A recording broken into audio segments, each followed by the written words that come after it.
A respeito, então, do que a gente, claro, né, de maneira histórica, digamos, tem acompanhado, que esse julgamento, que é termos os nossos, esses fascistas todos sendo expostos e sendo julgados.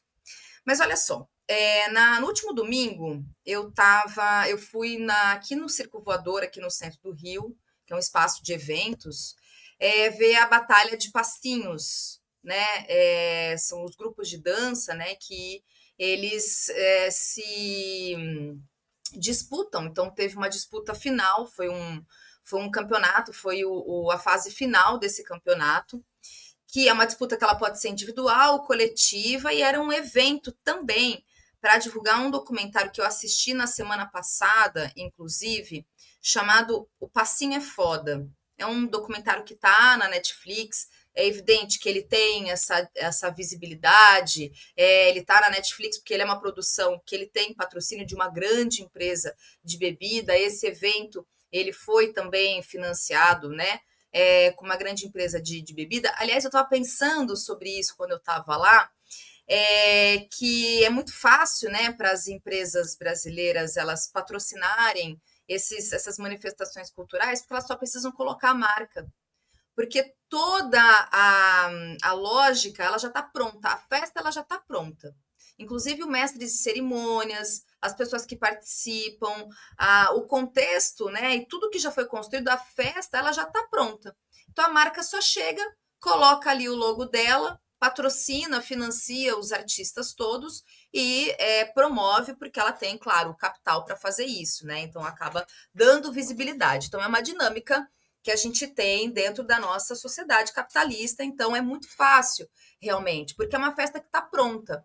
Então, quando eu estava assistindo ali a Batalha de Passinhos, é um baile funk que está acontecendo ali, né, em resumo, mas ele acaba virando um campeonato mesmo, e tem o patrocínio de uma grande marca. Então é muito fácil para a marca, né, dizer que ela incentiva, que ela financia, em alguma medida, claro que não deixa de ser verdade, mas é por um interesse econômico, né? E aí, então, a gente tem o capital se apropriando de uma manifestação artística que já está pronta e dando visibilidade e tendo também um retorno financeiro para isso.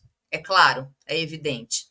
Né? Não se faz isso apenas por uma bondade, generosidade, é sempre por um interesse e em tentar associar a marca a algo que tem um mercado para isso. Um mercado muito propício, né, para que isso aconteça. A gente sabe que o funk, o passinho, assistam esse documentário porque vale a pena.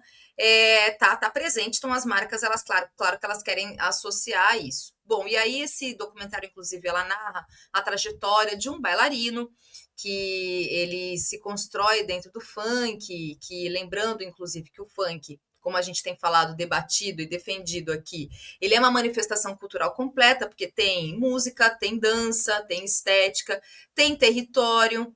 Então, vejam o documentário, tá? Passinho é foda. Bom, e aí tem uma outra coisa que me chamou a atenção, é que um desses grupos, e é uma molecada mesmo, né? Eu estava vendo ali que os participantes era ali uma galera que tinha ali os seus 20, 18, 20 anos, não passava muito disso. E um desses grupos, ele chamava Faixa de Gaza. E ali eu fiquei pensando, né, o porquê da escolha desse nome. Então, assim, muita gente acaba defendendo, criticando, falando que há uma alienação, que são jovens alienados, e, portanto, também é uma cultura de menor valor, de menor qualidade. E a gente tem ali uma juventude que ela está num contexto em que conhece bem as condições ali de um Estado, esse Estado com E maiúsculo mesmo, tá, gente?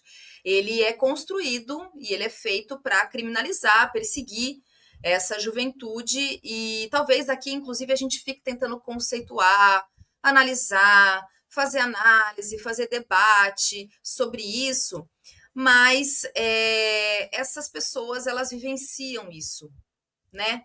Então, por isso, inclusive, que eu tenho as minhas críticas contra aquelas e aqueles que ficam ali tentando julgar sobre uma realidade que elas não têm a menor noção da experiência material, concreta. E aí eu fiquei lembrando, inclusive, da conversa que eu tive com a Magi na semana passada, que ela é cantora, ela tem familiares na Palestina, ela também participa de batalha de rima há muito tempo, e ela estava falando aqui, teve um ponto que ela trouxe, que é importante, que ela diz que as comunidades, as favelas, as quebradas, elas são a faixa de Gaza no Brasil. Elas são, essas pessoas, elas são os palestinos brasileiros, né? Tentando fazer ali uma comparação em termos de quem é criminalizado, perseguido, morto nesse país. Então, a gente tem, a partir de um Estado que tem o seu braço armado, né, que são as forças de segurança, e que, a partir da sua polícia militar nos estados brasileiros, promove o que a gente acompanha sempre, a violência contra determinados grupos sociais, né, e que sabemos bem, a gente fala sempre sobre isso aqui. Aliás, é importante, inclusive, lembrar que os dois convidados dessa noite são dois homens negros. Eles já nascem com um marcador social que os coloca, inclusive, na mira dessa violência, né, da violência policial brasileira. E eles são nascidos na periferia, um no Paraná, que é o deputado Renato Freitas. Quem conhece um pouco da trajetória do deputado tem conhecimento sobre isso, e o outro é de São Paulo, que é o Lincoln Pericles, e que através, então, essas pessoas, né, tanto o Renato quanto o Lincoln, através da política, da arte, do acesso a estudos, por exemplo, vai utilizar, inclusive, uma expressão que ela é muito utilizada por muitas pessoas que estão, né, que saem desses contextos todos, que é o contrariando as estatísticas, porque a gente sabe que a estatística, né, cada vez mais, inclusive, mas que é algo histórico no nosso país, que é justamente ter um Estado que está pronto e estruturado para poder perseguir e criminalizar e assassinar a juventude periférica brasileira. Então, ao fim e ao cabo, são pessoas que resistem, né?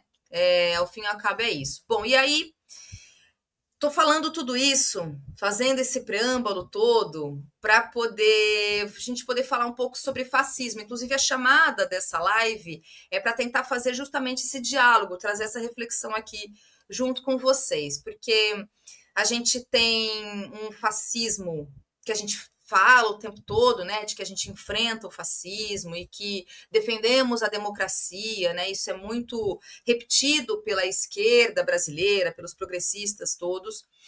E o que a gente tem, então, através dessa ascensão do bolsonarismo, da extrema-direita brasileira, é um avanço dessa violência que ela é perpetuada por uma polícia que ela tem líderes fascistizados, né, governadores alinhados com o bolsonarismo, que é o caso do Ratinho Júnior, no Paraná, e o Tarcísio de Freitas, em São Paulo. Estou usando esses dois exemplos para a gente poder dialogar com os nossos dois convidados aqui.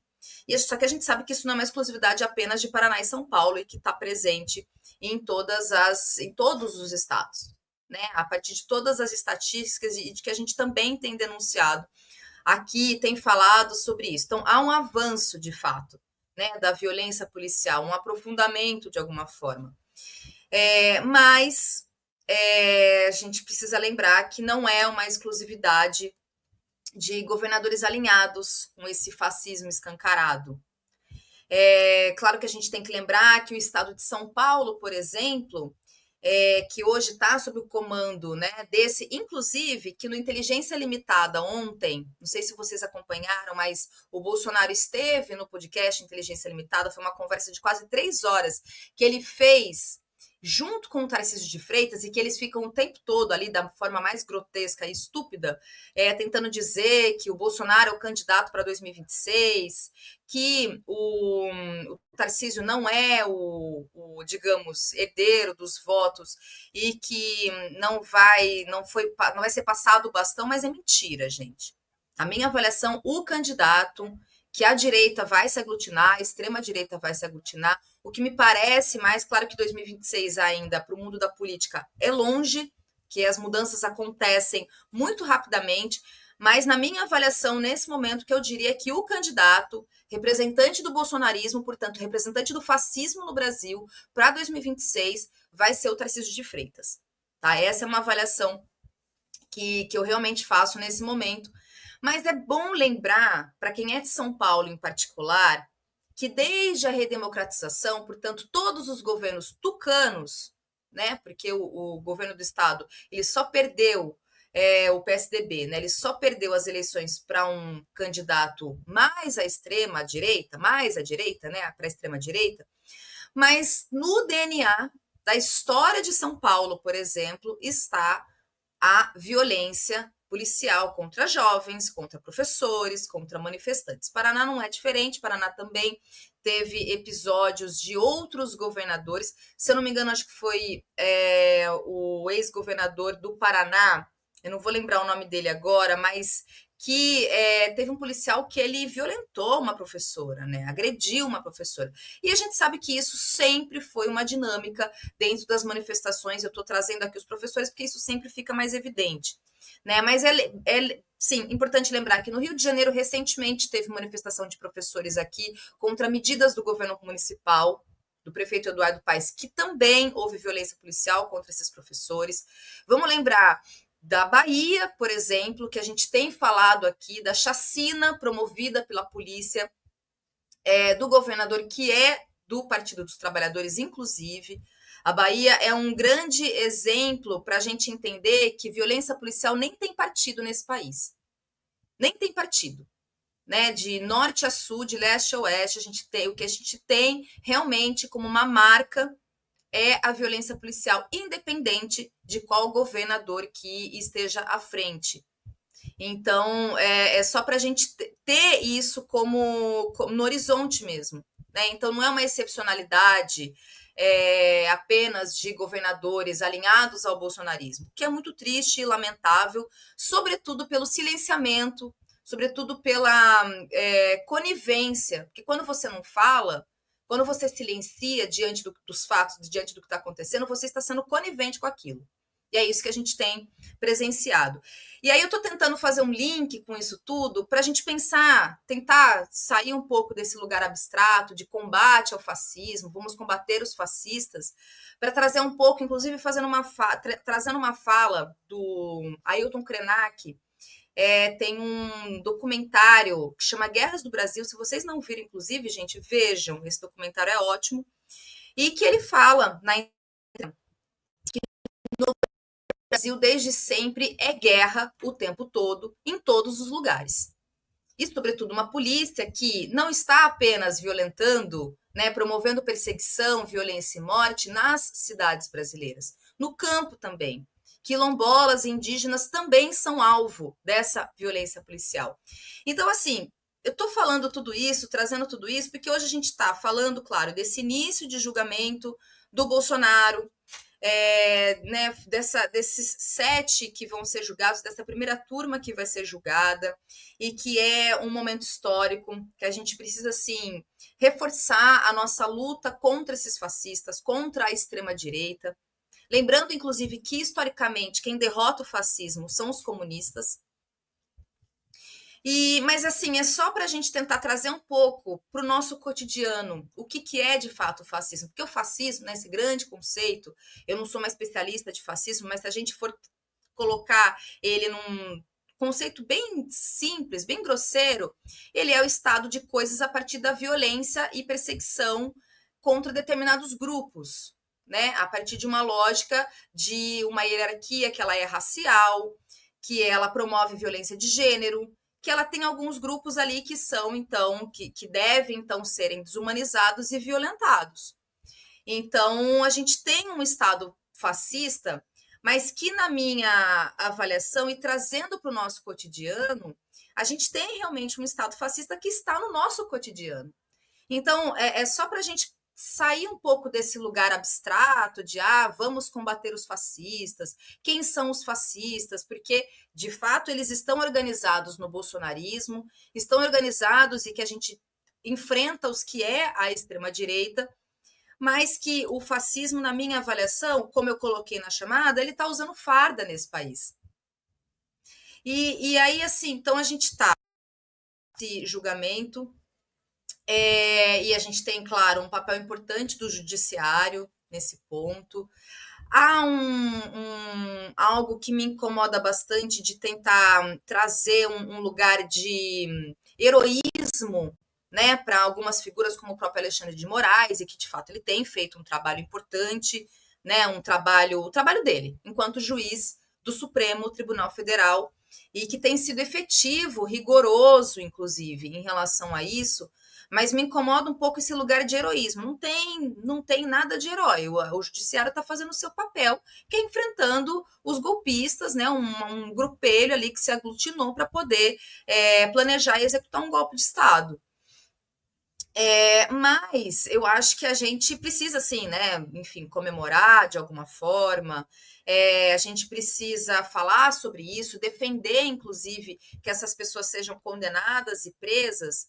Mas aqui, assim, de verdade, gente, eu queria perguntar para vocês, assim, a gente pode derrotar o Bolsonaro, né? Nesse sentido material mesmo, que ele vai ser condenado e vai ser preso. Mas o bolsonarismo ele está presente no legislativo, ele está presente nas prefeituras e nas câmaras de vereadores, ele está presente nas relações que a gente trava hoje, e está presente, inclusive, na polícia militar, na instituição polícia militar. Então, é só pensar, porque eu estava acompanhando a entrevista do Bolsonaro com o Tarcísio de Freitas ontem no Inteligência Limitada, e ele é um estúpido, né? Enfim, rindo sempre, falando as mesmas bobagens de sempre, assim, não tem nenhuma novidade. Na entrevista do Bolsonaro, ele fica tentando repetir o tempo todo. Ah, são narrativas, porque o Lula, ele falou mais de uma vez, porque tem um áudio do Lula falando que a porta ficou aberta, porque quem promoveu ali toda a destruição dos 3 prédios em Brasília foram os petistas infiltrados. Quer dizer, essa retórica repetida desde sempre, desde o começo, então não tem nenhuma novidade. Mas tem uma coisa que mostra muito o mau caratismo do Bolsonaro, que é quando ele é questionado sobre o assassinato da Marielle Franco e também sobre o golpe de Estado, em que ele não nega. Ele não fala em nenhum momento, ah, mas eu não faria isso. Ah, mas eu jamais teria coragem de fazer isso. Não, porque ele não fala isso em nenhum momento. Aliás, não só ontem, como em todas as manifestações. Ele sempre faz um argumento de que tipo de vantagem ele teria se ele tivesse mandado assassinar a vereadora Marielle Franco ou se ele tivesse planejado e arquitetado um golpe de Estado. Então, assim, que tipo de vantagem ele teria se tivesse, então, os crimes dos quais ele é acusado, um é formalmente, o outro ainda está nesse campo da especulação, a gente acompanhou e sabe, né, do que vem acontecendo com relação ao assassinato da Marielle Franco. Mas ele não nega, ele nunca diz, não, eu não teria coragem de falar. Então, são essas retóricas que ele utiliza sempre, que tipo de vantagem que ele teria para cometer esse tipo de crime, e ele não nega nunca. Então, veja, o Bolsonaro e o bolsonarismo, ele escancara de fato, né? Ele joga, escarra na nossa cara o fascismo brasileiro, ele aprofunda esse estado permanente de violência que existe nesse país. Mas olha só, eu lembrei até da música O Tribunal de Rua, do Rapa, né? E aí tem um trecho que diz o seguinte, os versos da canção: era só mais uma dura, falando da polícia, resquício de ditadura, mostrando a mentalidade de quem se sente autoridade nesse tribunal de rua. Então, quer dizer, é isso. A polícia militar, o modus operandi da polícia militar, ela tem justamente no seu DNA aquilo que a gente sabe, pelo menos o que é documentado, e a gente denuncia e fala, que está presente na história da ditadura civil, militar e empresarial desse país. Então, de novo, né, gente, assim, a minha avaliação é: a gente está falando de enfrentar o fascismo, vamos enfrentar o fascismo, vamos derrotar os fascistas desse país. A gente fica nessa retórica o tempo todo, mas eu acho que a gente só vai derrotar realmente o fascismo, né? A gente vai defender essa tal dessa democracia, que é algo tão relativo também, né? Pergunto democracia para quem se existe nesse país. Se ela existe nesse país e para quem de fato ela é de fato cumprida. Mas essa violação do Estado de Direito, para esses grupos, inclusive, né, que a gente fala aqui o tempo todo, ela de fato acontece? É uma pergunta que eu faço. E aí, junto com isso, reforço de novo que esse estado permanente de violência, portanto, o fascismo, ele é o cotidiano da imensa maioria, de uma grande parcela da classe trabalhadora brasileira. E para a gente também não ficar a classe trabalhadora nesse lugar abstrato, mas é essa classe trabalhadora que é racializada, que é historicamente desumanizada, que tem os marcadores de raça e de gênero muito presentes, né? E que ela é violentada pelo Estado brasileiro, né? Através do seu braço armado, não só, inclusive, né? A gente precisa também trazer a negação de direitos enquanto um lugar de violência também, né? Quando não é cumprido aquilo que está na Constituição. A Carmen Lúcia hoje, inclusive, relembrou a data da Constituição, o 25 de março, é que a Constituição, a primeira Constituição lá do Imperador Dom Pedro. Enfim, então, sempre é uma defesa muito abstrata desses lugares todos, mas a gente vai trazer isso para o nosso cotidiano, para a gente observar de fato, analisar o nosso dia a dia, o que a gente vai ter é realmente um estado permanente de violência. Então, quando eu digo que o fascismo usa farda e que o fascismo ele está presente na nossa forma de se relacionar, na forma como o Estado brasileiro, através do seu braço armado, se relaciona com essa população, a gente está falando de fascismo.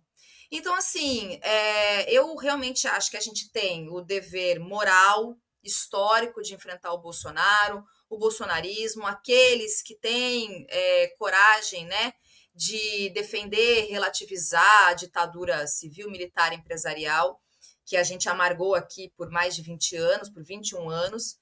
Mas, assim, eu realmente acho que para a gente derrotar o fascismo, a gente precisa derrotar essa estrutura que está presente. Antes mesmo do Bolsonaro e do bolsonarismo, sabe? A gente precisa colocar para baixo essa realidade conformada que a gente tem, que a gente convive, inclusive, até a partir dos acordos políticos que a gente faz com a burguesia, que é violenta contra quem ela explora, que é a classe trabalhadora.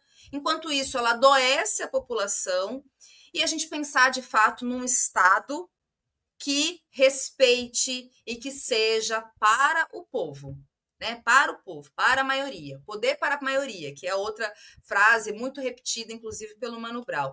Então, se a gente for pegar os índices de violência nesse país, a gente sabe que esse estado permanente de violência ela faz parte do nosso cotidiano, né, gente? Então, por isso que é importante a gente, acho que trazer um pouco, sair um pouco desse lugar abstrato, sabe, do fascismo, lembrando, inclusive, uma outra questão importante, que o fascismo, ele é um tentáculo, né? Eu digo que ele é o, digamos, filho malvado que vai fazer o trabalho sujo para o capitalismo. Então, quando o capitalismo ele precisa acionar o fascismo, ele vai fazer. E dane-se. É isso que vai acontecer. Então, para a gente derrotar o fascismo, a gente precisa derrotar o capitalismo. Uma coisa está completamente relacionada, ligada. Não são, acho que nem pai e filho, são irmãos siameses, né? Eles estão ali juntos, né? O fascismo ele aparece muitas vezes a partir dessa cara que a gente deu no Brasil, né? Através do Bolsonaro, do bolsonarismo, e que eles são fascistas mesmo, e que a gente precisa enfrentá-los e derrotá-los.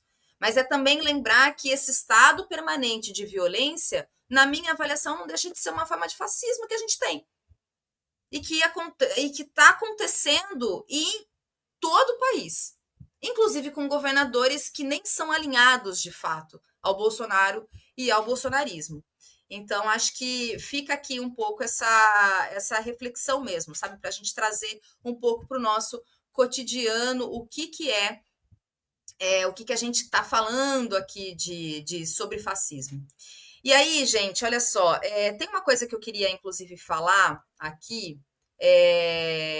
que está muito relacionado. Uma outra coisa, inclusive, que o Bolsonaro falou, que foi pauta da conversa do Bolsonaro e o Tarcísio ontem no Inteligência Limitada, que é desta mulher que está aqui. Quem que é ela?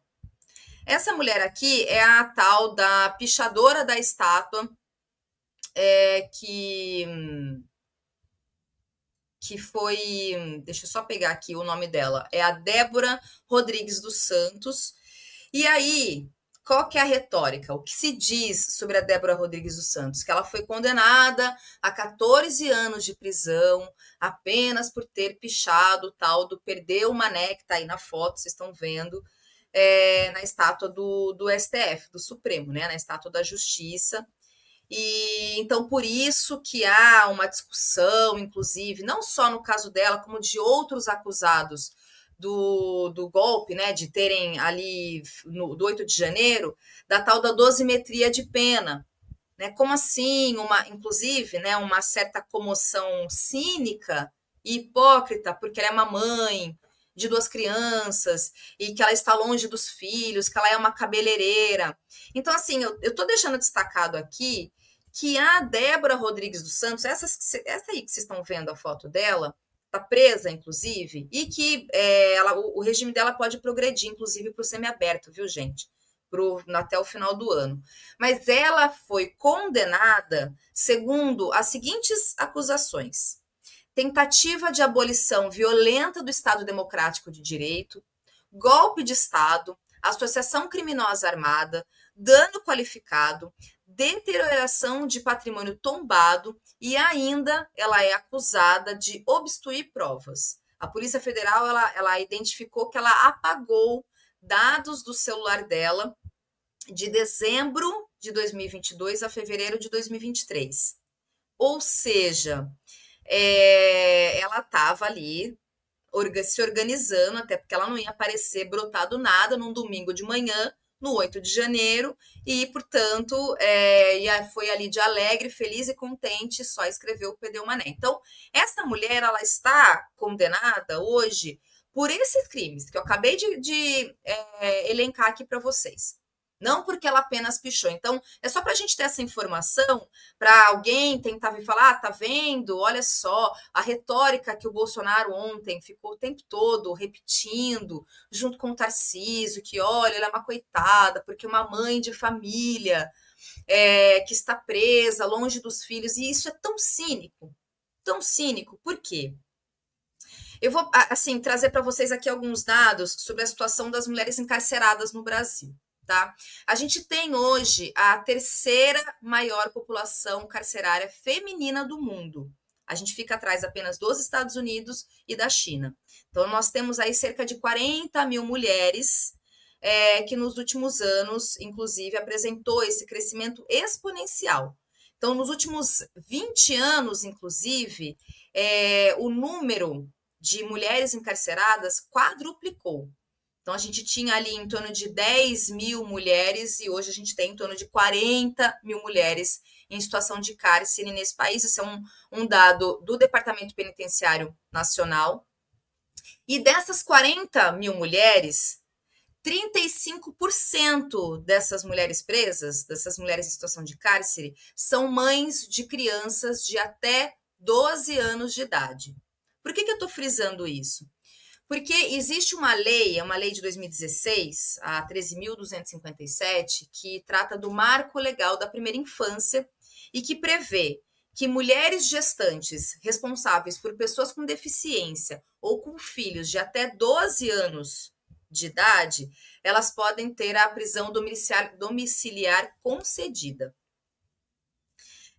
Teve um caso recente, não tão recente, mas enfim, dos últimos anos aí que teve bastante visibilidade, que é o da Adriana Anselmo, que é a esposa do ex-governador Sérgio Cabral. Os dois foram acusados e condenados por corrupção, ela também foi presa e ela recebeu esse direito, então, de ter prisão domiciliar, justamente porque existe essa lei. Mas a pergunta que eu faço é, esses 35%, é um percentual grande, é quase metade das mulheres em situação de cárcere nesse país, que são mães de crianças de até 12 anos de idade, elas têm acesso a essa lei, a esse direito de terem a prisão domiciliar concedida? É uma pergunta. Eu não tenho esse dado. Eu não sei dizer para você se essas mulheres todas têm esse direito. Quantas mulheres que estão nessas condições, que têm direito a essa lei do Marco Legal da Primeira Infância, que são mães e que ainda seguem em situação de cárcere? Para vocês entenderem o nível de cinismo que a gente tem a partir de determinados argumentos, né? A partir de determinadas retóricas, que depois do 8 de janeiro ficou muito na boca da extrema-direita a defesa dos direitos humanos, né? A defesa de condições dignas para quem está em situação de cárcere. Então é isso. Então acho que é importante só para a gente frisar que essa mulher aí ela não foi condenada porque ela pichou a estátua da justiça, tá, gente? Ela tá nessa situação porque ela esteve junto com todos os golpistas, ela teve o direito, inclusive, de fazer um acordo, ela não quis, e ela tá nessa condição porque ela promoveu, mas é uma mulher branca, de classe média, que tem toda a comoção. Um monte de gente ao longo dos últimos dias ficou falando: olha, uma mãe encarcerada. E o direito de todas as outras mães que se encontram presas hoje, se encontram em situação de cárcere? Então fica aí a pergunta, né? Para a gente entender o nível de cinismo, para quem, inclusive, se reivindica o direito de certas coisas e para quem se nega o direito. Então, volto aqui na minha fala inicial. Para quem o Estado serve? Para quem a justiça serve? Sabe?